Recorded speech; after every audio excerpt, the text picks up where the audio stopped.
আজ থাকছে তেঁতুলিয়া পুরাতন শাহী জামে মসজিদ নিয়ে প্রতিবেদন।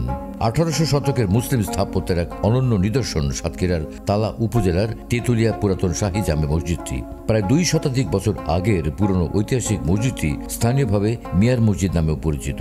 তবে মূল নাম খান বাহাদুর কাজী সালামতুল্লাহ জামে মসজিদ হলেও বর্তমানে এটি তেঁতুলিয়া পুরাতন শাহী জামে মসজিদ নামেই বেশ পরিচিত।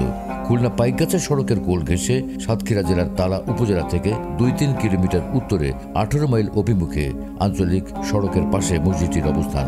মসজিদটির আয়তন প্রায় 1 একর, আর মসজিদের উত্তর পাশে রয়েছে প্রায় 2 একর আয়তনের একটি বিশাল দিঘি। মসজিদ থেকে সিঁড়ি গিয়ে মিশেছে দিঘিতে। মসজিদটিতে রয়েছে 7টি দরজা। প্রতিটি দরজার উচ্চতা 9 ফুট এবং প্রস্থ 4 ফুট। 10 বর্গফুট ব্যাস বিশিষ্ট 12টি পিলারের উপর মসজিদের ছাদ নির্মিত। চুনসুরকি ও চিটাগুড়ের গাঁথুনিতে নির্মিত মসজিদটিতে 15 ফুট উচ্চতা বিশিষ্ট 6টি বড় গম্বুজ এবং 8 ফুট উচ্চতার 14টি মিনার রয়েছে। এছাড়া 25 ফুট উচ্চতার 4 কোণে আরও 4টি মিনার রয়েছে। মসজিদের ভেতরে 5টি সারিতে 325 জন ও মসজিদের বাইরের চত্বরে 175 জন একসঙ্গে নামাজ আদায় করতে পারেন।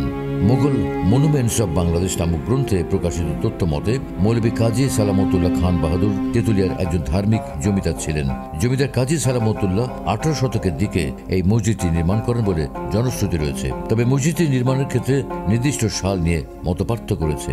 বিভিন্ন বর্ণনা এসেছে 1818, 1825 কিংবা 1858, 59 সালের কথা। 1987 সাল থেকে মসজিদটির দেখভালের দায়িত্বে রয়েছে বাংলাদেশ প্রত্নতাত্ত্বিক অধিদপ্তর। বর্তমানে অযত্ন ও অবহেলায় ঐতিহ্যবাহী এই মসজিদটির সৌন্দর্য এখন নষ্টের পথে।